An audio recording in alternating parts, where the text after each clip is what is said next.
ladies and gentlemen, for the statement of purpose and to read also the history sa ato ang ulbuhan, no? May I call on Mrs. Gina Macalos Galvo, PhD, for this part. Atong-atangan sa masigamong palakpakan si Ate Gina. So, agi o pagtahod no, sa ato ang mga barangay officials, dinhi ato ang mahal nga West Ulbuhan. Of course, mga yuta o katahuran nila, no? So, first and foremost, we have here our maabi-abihon nga barangay kapitan, walay lain, si Viane, or barangay captain, Viane Ladesma. So, atong takan sa masipang palakpakan. No? So, uban, of course, sa iyahang mga kagawad, no, na sila diri sa akbangan. Ug ang ato usab nga mga SK officials, asa ra ang mga SK officials? Hello? Ay, ang mga SK officials, asa ra? Mga lumilihok sa atong barangay. Naglungaw jud ko kay aron way malimtan. Ang atong mga bisita nga naa diri sa lanlaing mga lugar nga naa diri kay niani jud sila tungod sa atoang Olbo Festival. Okay? Og ato usab nga mga katigulangan nga may atong mga references sa ato ang gihimo karon, ang atong mga kabatan-unan nga atong mga performers, ug napipagyud sa atuhang number 1 nga sponsor, ug ang atong pinaka una nga gihimo nga Olbo Festival nga mao'y nag-lead karon, walay lain our chair municipal kagawad buutan kaayo og arang kaabdi kagawad an bahadahan. Maayong balis kaninyong tanan. Again, maayong piyesta. Isip usa ka lumad dinhi. Syempre ako taga West Ulbuhan baya ko, no. Dinhi jud ko nagdako at the same time kaning festival murag makarelate jud ko ani because my parents or ako maginikanan or ako ang amahan usa ka mananggete. So man makarelate jud ko ani.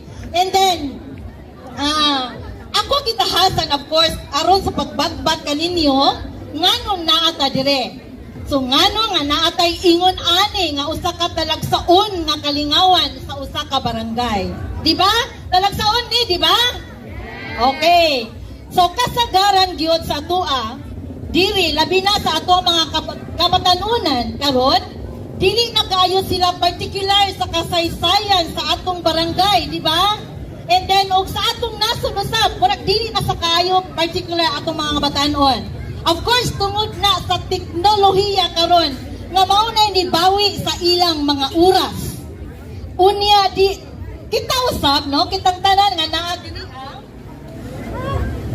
dili usab ka kaayo na sayon, no, sa sugilanon nganong ginganlan og ulbuhan atong barangay. Nakabalo ba mo?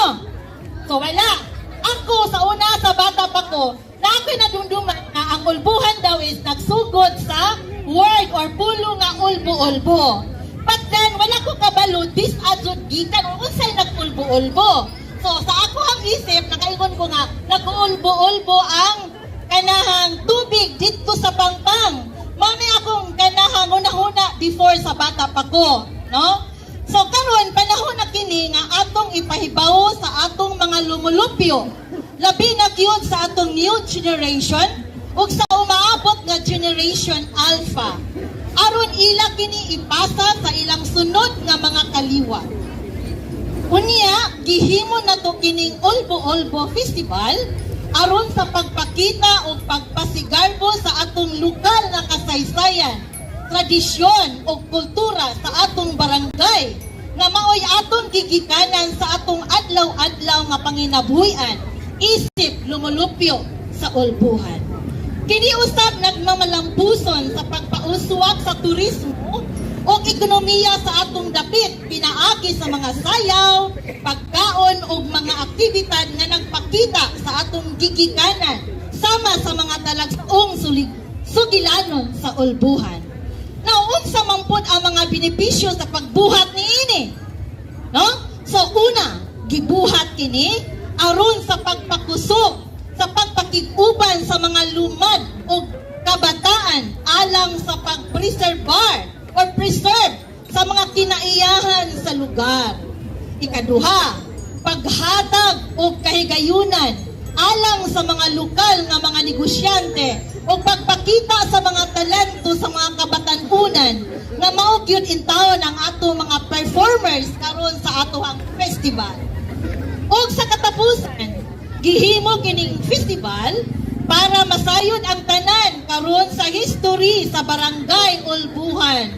Pinaagi sa usa ka sayaw ug ato kini isangyaw sa mga bag-ong generation aron dili mapapas sa paglabay sa mga panahon sa ilang pangisipan ug unya mahimong bililhon kini alang kanila. Labi na gyud nga nindot kining mao nga festival handurawon dungan sa kada pista sa atong mahal nga Birhen de la Paz e Buen Viaje. Ang Ulbo-Ulbo Festival, gikuha nato ang term nga Ulbo-Ulbo or gikan sa term nga Ulbo-Ulbo. Gikan sa original nga term based sa history nga gigikanan sa ngalan sa atong ulbuhan. No? And then ang pagmugna niini dili kinilalim tungod sa mga gikinahanglan labi na gyud sa oras sa atong mga performers kanang eskwela ni atong mga kabatanunan ug sa atong choreographer of course ug sa atong mga technical working group. So magpasalamat kita sa atong major sponsor karon ang Ate Ann's Eatery and Ate Ann's Travelers Inn ug ni Kagawad Ann Bahadahan nga mao ang nag-share sa Culture and Arts Committee sa atong lungsod ug sa iyang pagpangusog yun niini ug paghatag og pinansyal nga suporta kay kini ang pinakaunang barangay sa Garcia Hernandez nga adunay usa ka festival, right? Okay. So pinaagi sa pag-compose or pag-create of original music ug mga steps alang sa Ulbo-Ulbo Festival. Ug sa tanang nitabang labi na sa lungsod sa Garcia Hernandez sa pagsuporta niini kauban ni Mayor Jack Baha, Ulbo-Ulbo Festival Technical Working Group, mga opisyales, ginikanan o mga performers, aron lang yun kini magmalambuon. Ginaot nga malingaw ng tanan o kini makadugang sa atong pagbangga o pagserbisyo sa atong mahal nga ulbuhan. Okay, so before magsugod ang ato ang ritual or ang ato karon nga dance nato sa ato ang mga Ulbo Festival performers, ato unang basahon ang usa ka history, no? Tagai ako gigayon sa pagbatbat una sa kasaysayan sa atong ulbuhan. Kini atong kasaysayan, so maminaw ta mga bata, maminaw ta kay aron maksayo ta para kamo na say mo transfer sa mga information sa injuhang mga next nga generation. So kini atong kasaysayan sa gigikanan sa ngalan sa barangay, gikan kini sa sinulat sa usa ka kanhing head teacher dinhi sa usa ka tulungaan sa Garcia Hernandez nga si Mr. Nicasio Hamero. So I don't know if nakadumdum pa ba mo ni Mr. Nicasio Hamero. Wala pa ko ani nakaabot ni Sir. Tungod niya, opisyal nga naisulat sa local histories nga libro ang atong History of Ulbuhan. Ang atong source o gigikanan sa Sugilanon nakuha nato sa atong munisipyo pinaagi sa kakugi sa atong minaal nga Kagawad Ann Baha. Ang atong maoy atohang number 1 sponsor. So ang ngalan sa atong barangay nga Ulbuhan nagagikan kini sa duha ka mga pulong sa ahong naibawan usa lang Ulbo-Ulbo pero based ani nga history duha daw ka pulong. So it's the Ulbo-Ulbo nga pulong og Binuhan. Okay? Ulbo-Ulbo o Binuhan. So first, ang Ulbo-Ulbo atong tanawon ha, ang Ulbo-Ulbo nagpasabot sa usa ka kinaiya sa kata sa lubi gikan gikuha sa mga mananggeti. Ug ang Binuhan nagpasabot sa usa ka sudlanan diin ang kata sa lubi gihimo nga bino ug sa ato pa kini ang gitawag nga tuba. Okay. Kung ang tuba gikan sa lubi nga gisanggot unya ibubo sa sugong sa mananggiti magbula kini o ang mga bula mag-ulbo-ulbo, di ba? Na kita nakasubay ako mo kadi man mananggiti ito ang amahan ako nakakita jud ko ani mutan-aw pag ani ko sa una inigbubo No, so kini mao ang giripiran sa unang bahin nga Olbo-Olbo. Ang mga lumad sa barangay niini naghimo og bino gikan sa tuba o sa pagproseso nila gigamit ang gamit sa dakong hugon o hungot. Diba mo ani? Hungot or hugon na gitawag nila og binuhan. No? So karon sa pagtipo sa duha ka pulong nahimo na siya no Olbo-Olbo and sa to binuhan. Okay. Namugna ang usa ka bag-ong pulong. Unsa na nga pulong? Yes, very good. It's the word Olbuhan. No? So mao na diha nagsugod ang atohang barangay name sa atong barangay. But take note, naabadjud ko idugang. Ang mga sityo sa barangay niini mao ang Dahigan, Gugod, Kagangan, and Kanunsol. Asa dapit ang Kanunsol? O dire, Kagangan, dire, Gugod, Dahigan. O dito sa pinakaibaba, no? So, okay. So, ang Dahigan daw naa sa patag na dapit sa sukaranan sa bukid. Kini mao ang dapit diin nanguli ang mga amina mo ha kay naanis na gibutang sa atohang festival nga dance or ritual.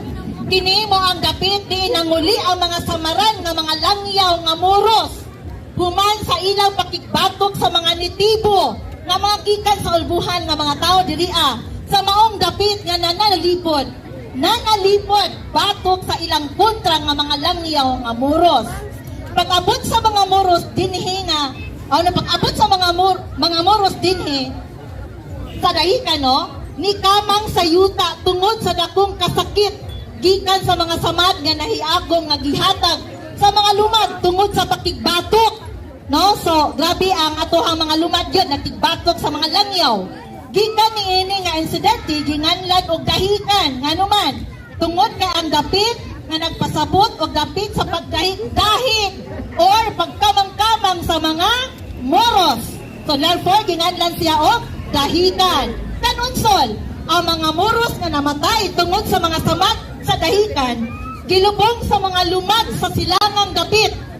Gilubong nila ang patay hangtod sa tuhod aron kon malubog sa dakong ulan ang yuta sa mga limpit nga lubong.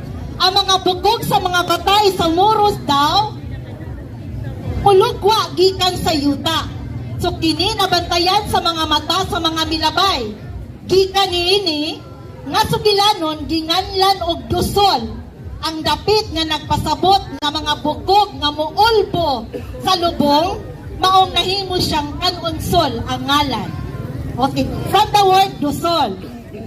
Kagangan, ang unang panahon sa pagpangulo sa mga Kastila sa isla, kini ang dapit adunay daghang kagang. Mura, so daghang kagang nila daghang kagangan. And then, ang mga alimang ayuta. No? So, kung adunay langyaw nga moabot dinhi, ug mangutana sa ngalan sa dapit, tubag sa mga mulupyo nga kagangan. So, daghang mga kagang, no? Kagangan. So, mao nga ang ngalan sa maong dapit, kagangan, kay sumala pa, daghang mga kagang dinhin ni atong panahona. No? So, Gugod. Ang katapusang sityo, mao ang Gugod. Siyempre, kini ana sa gamay nga patag sa ibabaw karon sa barangay sa Olbuhan. Sa unang panahon, diha nga gamay nga mga tao, wala na'y laing sagbot nga daghang nitubo kundi gugon lamang. Ang gugon may dako hangtod sa tao, ang katason nga pwede mahimong taguanan sa mga bandido. Kini mao ang hinungdan ngano ginganlan kini og Gugod. Aminaw, ang mga musunod na mao ang lista sa mga tenyente sa barangay. Matay kanang kapitan, maapil na jud kadani sa history. No, so tanawa paminawa kung kinsa ni mga barangay, kinsa ni mga kapitana, basi nakaabot kay so mga lolo og lula. Tungod sa kakulang sa nakasulat nga record dito sa munisipyo, wala kaayo kini siya na order in chronological order, meaning based on the year. Tungod kay kulang ta sa record.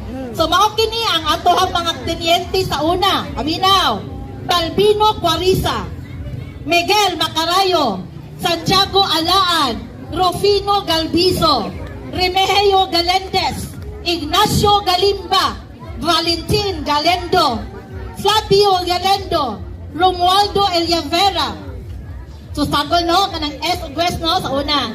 And then Junicio Bahal, Marciano Tatlas, Blas Galendo, Florentino Paglinawan, Salvino Paglinawan, Nicolas Galindo, Gregorio Galacio, Proceso Magdayo, Fortunato Kagapang, kaabot ko ani, Oligario Hamero, Guadjuso Baha, kaabot ko ani, Florentino Juarez, og Hermeneldo Alapa, Verba Verhan de la Paz, Ben Viaje. Sa Umbolbo, Sir Jenry, Sir, madyo nga po diha. Daghang salamat. Then, sa tanang mangliliho, ari ako ng tipuhon. Sir MJ, kada gabain eh. Sir Bong, kinapuskan. Kasabaan niya, pero sakti na lang mong mga dansit. Ay, para malang inyo, Ma'am Gina, Moni Montoya, bayan sa Umbolbo, Ma'am Gina Galbo, sa taga Sa uban nga mga festivals, dili lang sa ito ang lungsod, but around the